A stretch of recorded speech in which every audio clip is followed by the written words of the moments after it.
just plugging and chugging really. You just have to know what x, sigma y, and tau xy are, whether positive or negative, and just plug it in the formula. For the most part, it's pretty much that easy. Okay, so for this particular problem, I just made some kind of situation. I have my sigma x, my sigma y, and my tau xy. And I already pre-wrote my 3 formulas here. That's what you're going to want to use for your homework and for the test. But one thing that is super important is knowing which way is positive, which way is negative. Sigma x and sigma y are pretty easy. Out tension is positive, which is consistent with other chapters that we've had. But tau xy, or our shear stress, is a little more tricky. If our element looks like this, and our shear stress looks like this is a positive notation. That's positive tau xy. But this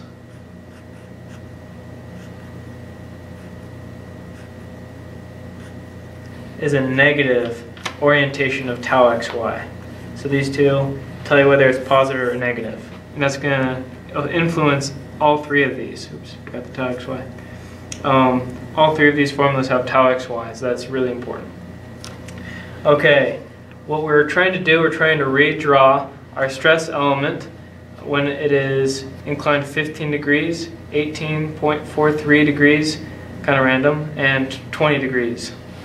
So basically all I'm just going to do is show you one sample calculation for sigma x at 15 degrees, and I'm just going to put in the numbers for the rest, and I'll draw them for you. So sigma x1, I have sigma x as 20 ksi plus 12 ksi divided by 2 plus 20 ksi minus 12 ksi by 2 times cosine of 2 theta. Theta is 15 degrees. I can fit the rest on here. This is a positive orientation of tau xy, so it's a positive 3 ksi. Okay, let me plug this in my calculator. As you can see, I put in what I wrote on my paper, and it gave me 20.96. The 15 degrees, because that's the angle we have it at, I have 20.96 ksi. Now I'm going to write in all the rest of them. It's just the same, just plug and chuck for the rest of them. 0.4 ksi, 0.598 ksi,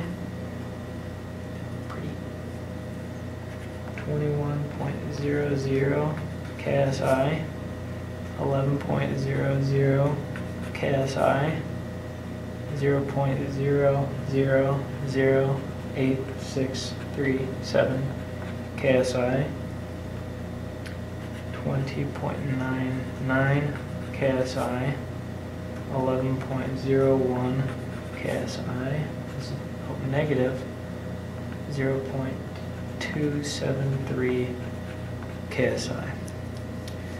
So these are the stresses on my element when it's rotated 15, 18.43, and 20 degrees. So let me draw that out. So something that's important is the orientation of theta. In order to draw my element, I need to know where is that 15 coming from? What direction is it? And it's measured from the horizontal, from the x-axis, if you will, measured positively counterclockwise. So my 15 degrees is going to have to be like that. Theta equals 15 degrees. So I'm going to have my tau xy is positive. So it's still up towards that corner. Now that can get a little bit difficult if I get past 45 degrees. If I have, say, 80 degrees, then which corner am I looking at? Well, I would look at it as if it was a regular oriented square, theta 0. I would put my tau xy on there. Then I would rotate it 80 degrees. So that would mean if I rotated 80 degrees, then it would actually end up being on this side because I rotated it so far. But just think of it, I'm going to draw positive tau xy, and then rotate it with my cube. That's the best way of thinking of it.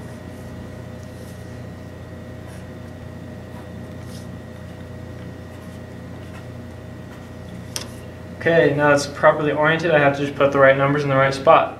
So sigma xy is right here, 20.96 ksi. My sigma y, 11.04 ksi. And tau xy, I know I put in the right direction because it's positive, and I have 0.598 ksi. So that's the first one. The second one, so a particular point I want to make with this element is notice the magnitude of the tau xy. I happen to know this particular angle would make my tau xy go almost to 0.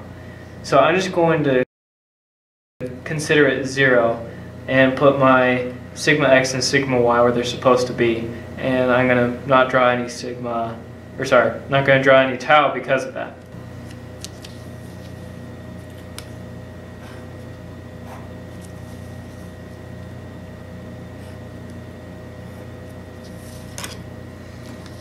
Okay, my last square is 20 degrees. And these are positive, so they're outward. But my tau xy is negative now. So that means that my arrows go in the opposite direction as it was for 15 degrees. So I want to point out that it makes sense that it was positive at 15 degrees, it's negative at 20 degrees, and it was 0 sometime in between. And you're going to be able to know real quick in these next couple homeworks, how do you get it to 0 shear? So let me put on these last forces and we'll be done.